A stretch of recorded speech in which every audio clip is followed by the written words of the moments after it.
Thank you. So, good afternoon. I'm very glad to be here. And of course, you are very welcome to Spain and to Alicante, that we have a great weather there.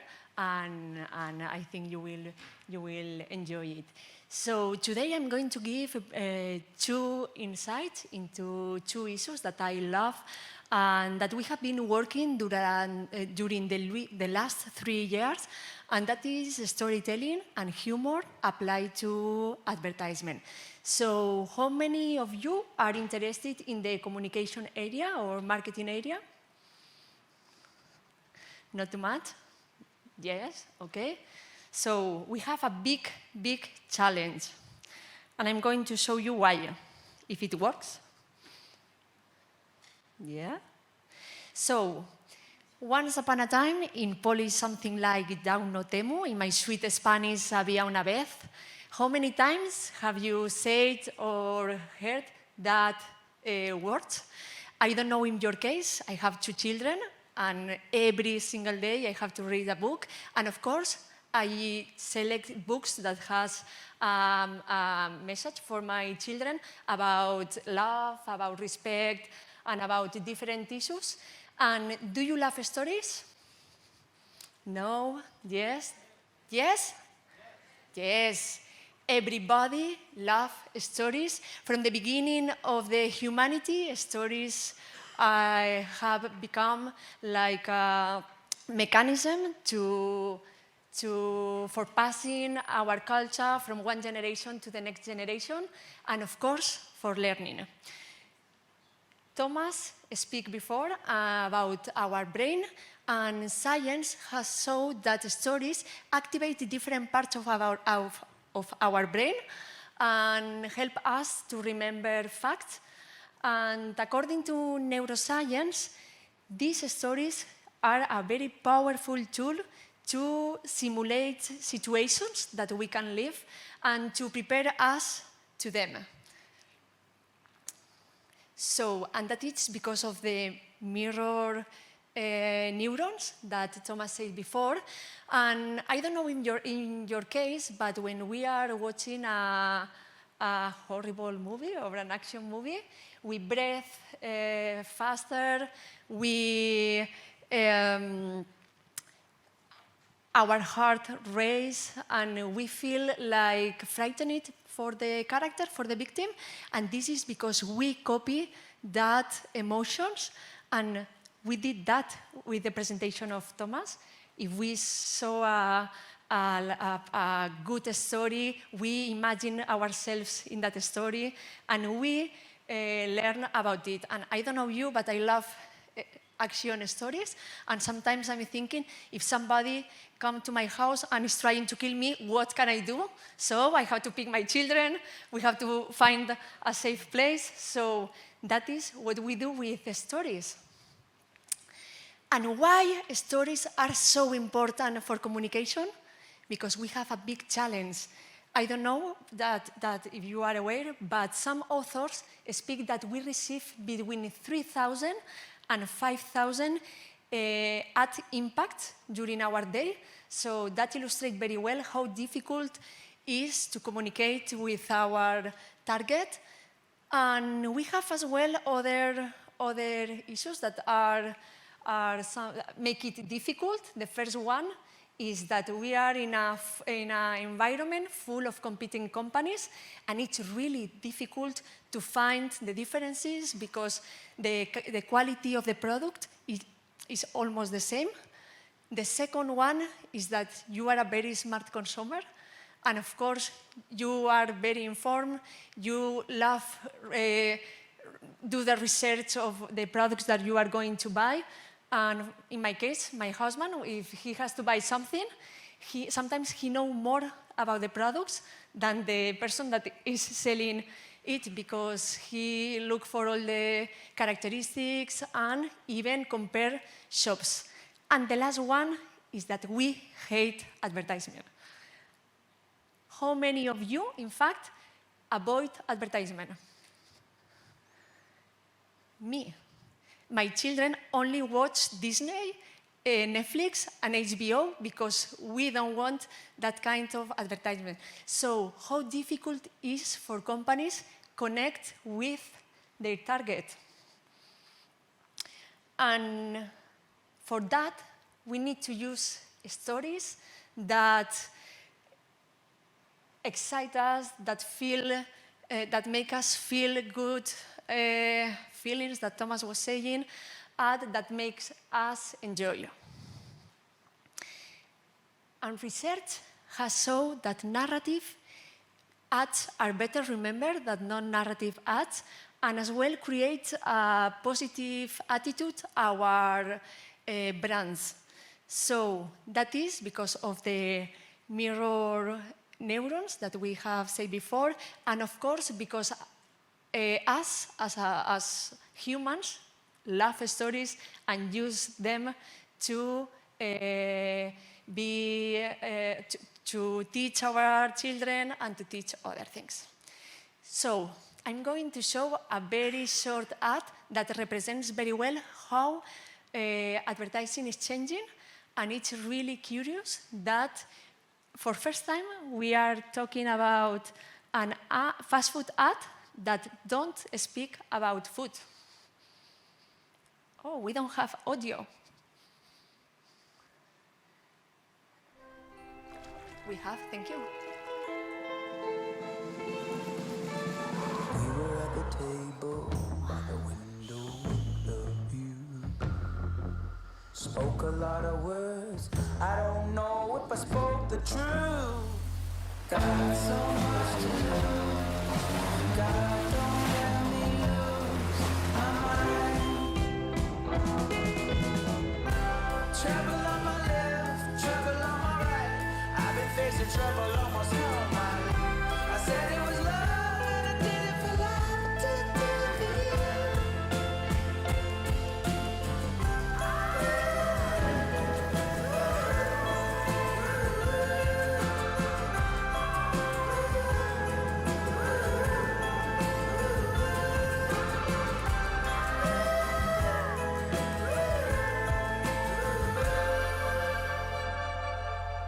Got so much to prove.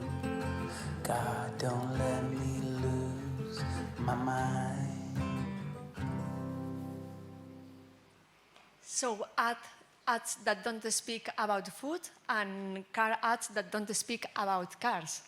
So we don't want now technical features. We want stories, we want feel, we want have a good experience. And for that, fewer and fewer ads are using that part because it activates like our rational part and we won't go to the other part. So, but what is a narrative ad? It looks simple because you say an ad that tells a story, but it's not only just an ad that tells a story. There has to be an initial state, a change that has to be experienced by something or somebody, and as a result, the character in a different final state. And it's really important that the three elements must be causally and temporally related to each other. We have other authors that say that when 5 dimensions are met, we can say that an ad is narrative. The first one is the spatial. We need a world with persons, with people, and with objects. The second one is the temporal, that is related with the one before, that unusual changes of state must occur. The mental, because our characters must be emotional, must be intelligent, and must react emotionally. The formal, because the sequence of actions must form an unified causal change and lead to an ending. And the last one, the pragmatic, that is one of the most important. We have to give some message that is important for our audience. Godin, that is an author, speaks that a good ad story is characterized by being consistent with the brand. The story has to be consistent with the values of the brand, has to make a bold promise, has to be subtle and concise, has to appeal of the emotions, as Thomas said very well, and targeting a specific audience that here at the university we have a lot of experts in targeting, and we cannot reach all the population. We have to reach just a specific target. And not only is important the story, it's really important as well the strategy that we use to prepare that story. And of course, if we use surprise, we break cliches and things like that. And that ad, it's a very good example about how important is the strategy and the story, both.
I love this ad, and I believe in the power of the humanity and how we can help people, and I think it represents very well. So think how difficult it is to show or to explain to the public that kind of situation, and they did really, really well.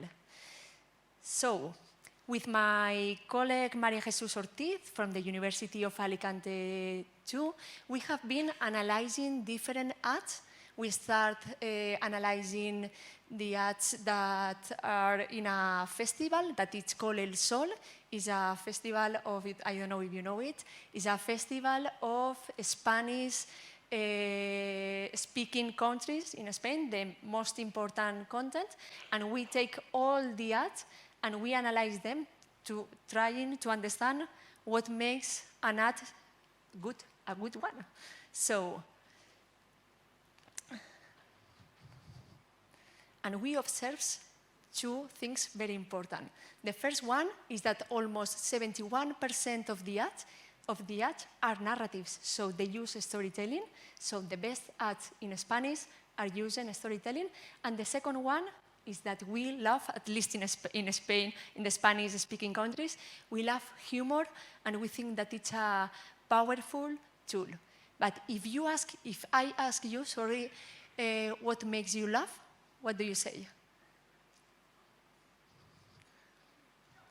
Jokes, okay. That is very direct. What else?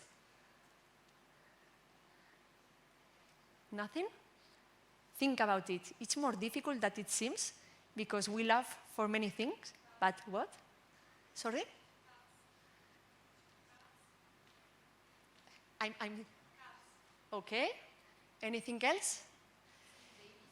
Seeing babies. That, yes, of course. I'm a mother, and when I see a baby, I'm crazy, always. There are three basic humor processes. The first one is incongruity resolution, that Thomas showed us an example. The second one is arousal safety. And finally, the humorous disparagement. So what is that? Incongruity resolution occurs when two or more elements cannot be integrated in a single schema. There has to be a juxtaposition or contrast between two concepts that do not normally go together. And I have an example that explains very well what is incongruity resolution. I take from another places because the ads that we analyze are mostly in Spanish, so I try to find other ads that of course everybody can understand.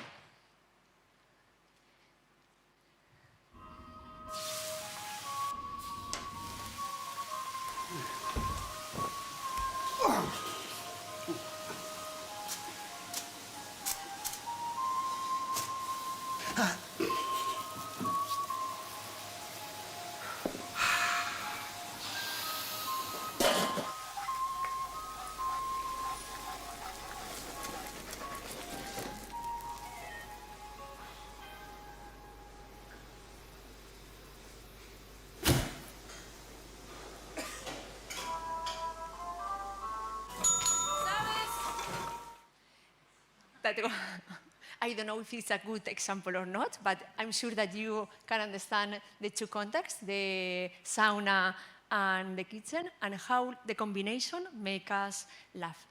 The second type, if it works, it's arousal safety that takes place when something produces a negative physiological state, but finally this stimulus is evaluated as safe or inconsequential. And of course, I have another ad to illustrate it. And I love this ad too. Working? Yes.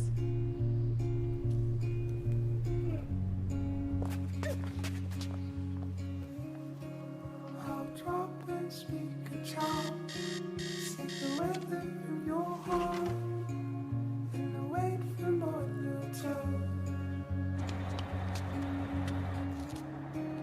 And there's nothing to your side for you to recognize. It's honest, long ago.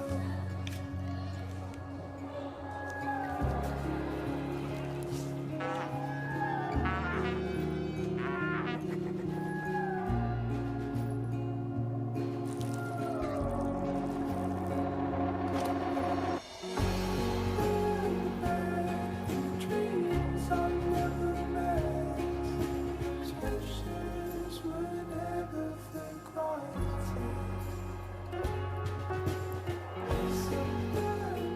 It isn't just about vision. It's about care. Nobody cares for eyes more than Pearl. So at the beginning, we were worried for the kid because we thought that he has a problem, but finally we feel like a relief because we knew that he was wearing the glasses to remember his grandfather that just passed away. And finally, humorous disparagement that implies an attack that can be didactic, like satire, embarrassing, like sarcasm, or autocritic, like self-deprecating humor. And of course, I have another example.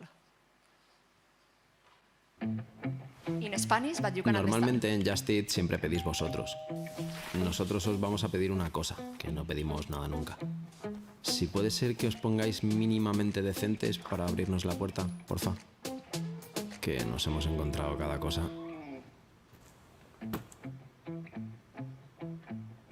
¿En serio? Que esto viene de antes, ¿eh? Que no tiene nada que ver con lo de ahora de estar en casa. Gracias.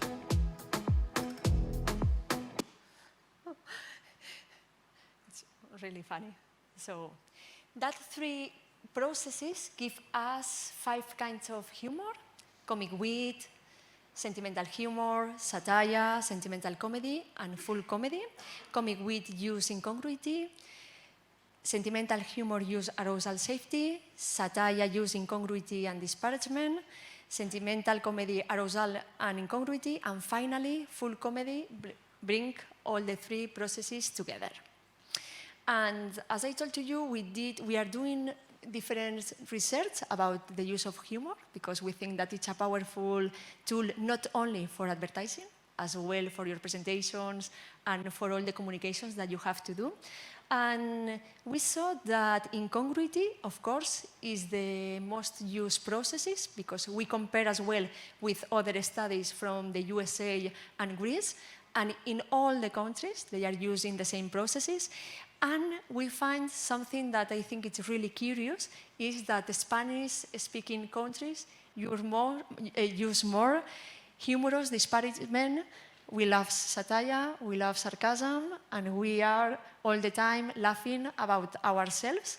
And it's something that it's very often, for example, in Argentina or in Spain.